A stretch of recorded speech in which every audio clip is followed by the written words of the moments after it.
for CES 2013? What's new for CES is mainly, this is where we introduce our new point-and-shoot cameras. Yeah, okay, so great. What we have here in the way of interchangeable lens cameras, micro four thirds, the GH3, which was announced at Photokina. Yeah. A couple of new lenses that we're showing prototypes of there. Oh, excellent. But we use this show mainly to introduce this. Yeah. And what's really new in those cameras, and in all of our cameras now, is connectivity.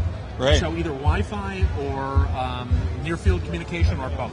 Oh, great. So we're introducing that in a lot of video cameras. Yeah. You can now do things like broadcast from, I'm just trying to remember the name of the, Ucast, I think it is. Okay. Ustream. Ustream, right. So you can use Ustream now to send the signal directly from your video camera. Oh, terrific. Uploads. But again, near-field communication.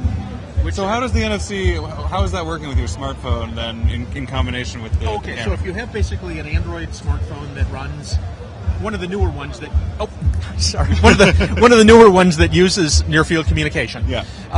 They're basically, there's a little symbol on the phone that tells that, and then there's one on the camera. Yeah. So you put the camera in the play mode, you touch the phone to the camera, those two symbols together. Right. That starts the connection. Then you can move them apart, and then you can literally swipe your pictures and send them over to it. Wow. To the phone. You can send them at different resolutions if you want smaller resolutions. So it takes all the hassle out of pairing and... Exactly. That's what we're trying to do, because up until now, it seems, at least in my experience, like cameras that network take about 20 steps to get you there. Yes. You have to find the network, and so enter the password. Exactly. Yeah, the only drawback to NFC is that it's not supported by Apple. Right. But there's a lot of Android phones out there. Yes. Yeah. And so that's why we also have Wi-Fi in there. Yeah. So if you can connect it to, like in the GH3, it creates its own Wi-Fi hotspot. Yeah. So you can transfer the pictures to your phone or to your home computer, anything like that. Yeah, using you Wi-Fi. don't need a router, you don't need a... No, and it doesn't need a phone that has a particular software in it. Excellent. Yeah. And what's the entry-level price for connectivity like that nowadays? It looks... They haven't given us specific prices on cameras, but it looks to me to be about $129. Wow. It's cheap. That's excellent. And it's not going to be long before every camera has it built in it. But we're building it into most of our camera line, even the underwater cameras and things like that. Not that you do it underwater, but but we want it to be in everything. Yeah. We want people to just be able to have a reason to take a better picture than they're taking with their cell phone, but still be able to send it to Facebook and social networking, whatever they want to do. So do you have a favorite camera that you guys have unveiled here today? Yeah, well, I do. I like I particularly like our ZS. Well, you can walk over there and take a look. Yeah. It's over on, it'd be over on this side over here. Sure. Yeah. Oh, he's got it personalized. Yeah, what we're going to do here, this is interesting. Now, this isn't, this is something we're gauging the reaction to. Right. What you can do is if you buy this particular model of camera, we're looking into offering 1,000 different colors. Oh, 1,000. Yeah, and so you would have to order it online from Panasonic.com. Right. But you could go online and choose your color or your pattern or whatever, and it would take, they're saying about 6 to 10 weeks to get it delivered, but the factory would make it in that color. And is there, what's the extra cost associated with it? There won't be any. Oh. No, No, the only thing is you'll have to order it online, and this is a relatively inexpensive camera. I think it's going to retail for about $129. Mm-hmm. Yeah. Wow. So it's something we want to see how the public feels about it, Yeah. Interesting. Yeah. Okay, so do you want to do my favorite camera? Yes. Favorite. Okay. My favorite camera. Whoops, those are all glued down. Oops. Unfortunately, he's using it. We can look at the still one. It's the Lumix LX7. Yeah. Okay, and this camera was announced. This is the successor to the LX5. Oh, right? yeah. And to be honest with you, I had an LX3 and I loved it, and then I got into the larger cameras and I skipped the LX5, and I bought one of these because it is an f1.4 lens. Oh, wow. And so I just didn't realize until I got it, the combination of the f1.4 lens and the slightly larger sensor means that I can just carry this camera and shoot everywhere. Yeah. Low light indoors. Exactly. The aperture ring, let me see if I can borrow this one for a second.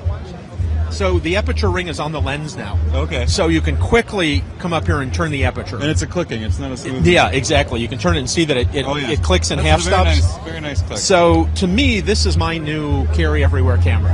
Yeah. Just because with the new sensor that's in it, the high ISO quality is good, but Does it retain the aperture throughout the zoom range? No, but it only goes to f2.3 at the long end. Oh, wow, okay, that's excellent. Whereas, I won't mention any other competitors' No, names, they usually end up down around f4 or 5. Yes, yeah. So at the worst, at 90 millimeters, you're at f2.3. That's fantastic. It is. I'll mention competitors. Yeah, He's talking about the Canon ones and Sony as well. Yeah, I'll let you say. I'll let you say the names. But the, like I said, the size of it, the ability to shoot at 1.4, and it's got a 24 millimeter lens, which I love. It's 24 to 90. Yeah. So it's just got a really beautiful wide angle lens. Yeah, that's excellent. Yeah, that's personally. That's my favorite. No, that's the one I would pick as well. Good. Yeah.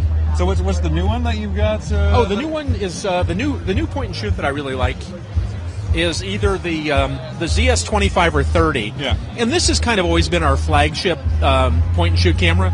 So it's got a 20x zoom lens, so it's 25 to 400 millimeters. Oh, great. So it's really wide. Yeah. In this year, it's gotten even smaller. Oh, here's a good example of one here. This year, it's gotten even smaller when you come on, retract the lens. Classic CES out of battery. Problem? Yeah, I bet it's out of battery. So anyways, it's got 1080p video. It's got the ZS30 has GPS built in. It comes in great colors, but it just takes a phenomenal picture. Mm-hmm. The only reason this would not be my favorite over the LX7 is that f1.4. Right. Yeah. This takes as sharp a picture, but it's not what I would call low light camera. Excellent. And when does this one? When does this ship? Oh, this will ship. I'm hearing end of February. End of February. Yeah. Great. Can I show you one other one real quick that I'm really in love with? Okay. You can always edit me out, right? No, but we have no. This is live. This is going live right now. Oh my goodness! Live. TechCrunch. But we have a Twitter request to see cameras, so this is. Cool. So this camera is amazing. So this is another category that I kind of stopped. Is this what you would call the bridge category? Yeah. And so it's been around for a long time, and everybody's had these lenses that are this one is 24x. 25 to 600 millimeters. Yeah. Other companies, they go to 35 times. But the thing this has is it's f2.8 through the whole range. Oh, wow. So 25 to 600 millimeter f2.8. Yeah. So that's fantastic. It like revitalized the whole category. Yeah. And it's selling like crazy. It's just a super popular camera because of that. And we also put a high resolution viewfinder in it, electronic viewfinder that's usually reserved for the higher end cameras. Yeah. So another complaint was people look in those cameras and it's kind of like looking through a screen door. Right. Now it's like almost like looking through glass. That's excellent. So I keep moving this away. No, that's all right. So anyways, these are kind of my favorite cameras at the moment. Great. Well, thanks very much. Sure. That's super helpful. Okay. Yeah. Take care. Have a good rest of your show. Thanks. Very good stuff.